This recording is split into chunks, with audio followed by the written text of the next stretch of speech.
जो आपका घर है उसके लिए आप मुआवजे की मांग करते हैं कि मुआवजा मिलना चाहिए, ये आपकी मांग है। निखिल जी का कहना है कि मुआवजे की मांग है, मुआवजा मिलना चाहिए। ये मुआवजे की उम्मीदें किससे लगा रहे हैं? जैसे मैंने एक किसान नेता को सुना, उन्होंने बड़ी ही खूबसूरत बात कही कि आप लोग खाली हाथ यहाँ पर आ गए।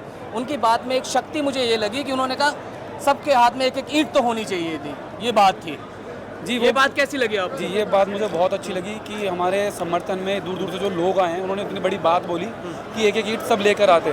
वो एक एक ईंट लेने से पहले हम चाहते हैं ना कानूनी तौर पे तरीके मतलब से, वो उनका एक प्रेम भाव था आपके लिए। पर वो तो बहुत बात की बात है, वो अच्छी चीज़ है। बट उससे पहले हम चाहते हैं ना जो हमारे हक की जो हमारी ज़मीन है वो ऐसे कैसे हम किसी को दे दे।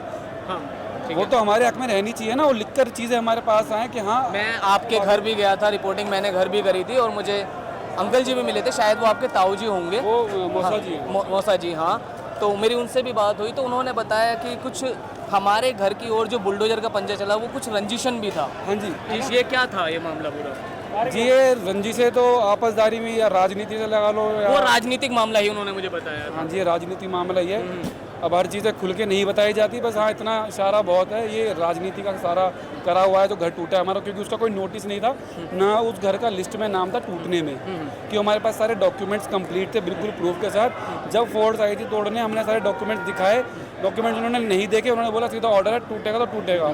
दूसरा, हमारी जो वहाँ पे खाटें बिछी हुई थी घर में, उस पर फोर्स बैठी हुई थी। अब वो जो खाटें थी, बाद में उन खाटों को तोड़ने का क्या मतलब? अगर तुम घर तोड़ने आए हो, उन खाटों को तोड़ने का क्या मतलब? जब मैं आपके घर गया था तो मैंने वो चारों घर देखे और मैंने वो चारों घर कवर किए थे, तब मैंने वहाँ पे देखा सामान पूरी तरीके से खत्म कर दिया गया था, मतलब एक तरीके से। मैं वही बात कह रहा हूँ। चलो आप घर तोड़ रहे हो, पर खाटे तो उस साइड में अलग है जहाँ पे आप ही की फोर्स बैठी हुई थी, आप उन्हीं को फिर क्यों तोड़ रहे हो? खाटों को तोड़ने का क्या मतलब है सामान को उसको? तो अब आपको इस पंचायत से क्या उम्मीदें लगती हैं जो आज महापंचायत हुई? जी मुझे तो बस इतनी ही उम्मीद है कि हमें इंसाफ मिले हमारे गांव को, और जो मैंने जैसे कि अभी आपको बताया हमारा घर का मुआवजा है, हमारे घर को तो उसको बना के जैसे भी दे हमें इंसाफ मिल जाए बस। धन्यवाद निखिल जी। बाकी इस पूरी जो महापंचायत है, जो दूर दूर से लोग आए, सबको मैं बहुत दिल से धन्यवाद करना चाहता हूँ कि हमारे दुख में ये आके खड़े हुए। ऐसे ही आगे जीवन में किसी के साथ, हमारे 36 बरादरी में किसी के साथ भी कोई दुख होगा, हम खड़े मिलेंगे। धन्यवाद निखिल जी। क्या नाम भी आपका? मेरा नाम पारस गुजर है। मैं राजस्थान से आया हूँ और वहाँ ग्राम का प्रधान भी हूँ और राष्ट्रीय प्रवक्ता हूँ NSUI का। तो यहाँ पर आप आए, कैसा लगा आपको आकर और क्या महसूस हुआ? और बेसिकली जो इतनी बड़ी महापंचायत हुई उसका क्या रिजल्ट निकल रहा है, क्या रिजल्ट आया है? देखिए, मोटा मोटी यही है कि सरकार ने बहुत ज्यादती करी है। इस तरह से किसी के बसे बसाए आशियाना को उजाड़ना, मैं समझता हूँ एक प्रकार से घृणित कार्य है। ये निंदनीय कार्य सरकार ने जो करा है, ये बहुत ही। ये तो कोर्ट का ऑर्डर है ना सर? कोर्ट का ऑर्डर, कोर्ट को कौन आदेशित करता है? संविधान कहाँ से बनता है? नियम कहाँ से बनते हैं? कानून कहाँ से बनते हैं? संसद से बनते हैं, विधानसभा से बनते हैं। तो इन लोगों ने ये क्यों नहीं सोचा कि इनके बसे बसाए घर हैं और आज से नहीं बसे, कितने वर्षों से बसे हुए हैं, उनको बताते हैं 800 या 900 साल पुराना, 1300 साल पुराना ये अनंतपुर गांव है। ऐतिहासिक गांव है, हमारा धरोहर है, हमारा इससे संस्कृति जुड़ा हुई, हमारा इतिहास जुड़ा हुआ है। तो ऐसे गाँव को उजाड़ने का जो ये कुत्सित प्रयास हरियाणा की सरकार ने करा है, मैं माननीय नायब सैनी जी को चेताना चाहता हूं कि आप अनंतपुर को अकेला न समझे।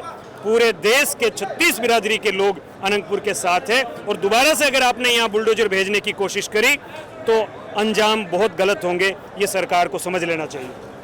आपका क्या नाम है भाई? मेरा नाम फेरे सिंह पोसवाल है। मैं पलवल कहाँ से आए हैं? मैं पलवल से हूँ, पूर्व जिलाध्यक्ष रहा हूँ। मैं फिलहाल पार्टी का को कन्वीनर हूँ। तो आज यहाँ पर आए, मेरे को जानना है, इतनी बड़ी पंचायत हुई तो उसका क्या फैसला निकला साहब? मैं आपके माध्यम से बताता हूँ। मैं आज ही नहीं आया, जिस दिन से हालात बने हैं मैं उसी दिन से यहाँ धरने में हूँ। सारी व्यवस्था में हम लगे हुए हैं। निर्णय आप लोगों के बीच में है कि लोकतंत्र में हम शांतिपूर्ण तरीके से अपनी आवाज़ उठाना चाहते हैं। इस बहरी गूंगी सरकार के आवाज़ कानों तक पहुँचाना चाहते हैं। जुल्म जाती नहीं चलेगी। तो आपने आज अपना जनसंख्या बल दिखाया है, ऐसा कह सकते हैं? लोकतंत्र में नहीं, जनसंख्या बल की बात नहीं, आवाम की आवाज़ है। ये किसी के द्वारा प्लांटेड की हुई, बुलाई हुई नहीं है। दूसरी तरफ भाजपा के लोगों को रोक रहे हैं। ये जिन लोगों को पीड़ा है, हम किसान कौम के दर्द को सुनने के लिए लोग यहाँ आए हैं। वो इंतजार कर रहे हैं कि संघर्ष समिति ने हमें क्या फैसला दिया है। उसके लिए आप देख रहे हो 6-6.5 घंटे हो गए, लोग तस से मस जमे बैठे हैं। तो आज आपको लगता है जब इतनी बड़ी महापंचायत हुई तो उस परिवार को थोड़ी राहत मिली, जिस परिवार का घर टूटा उन गांव वालों को राहत मिली थोड़ी? देखो, राहत का जो विषय है, ये इस राहत के विषय के लिए पंचायत है कि सरकार उनको मुआवजा दे और आगे के लिए सरकार इस पर बंदिश लगाए।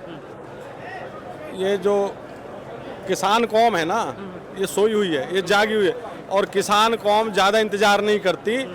ये गांधी को भी मानते हैं और बुद्ध को भी मानते हैं, और परिस्थितियाँ रही तो ये भगत सिंह भी बनेंगे।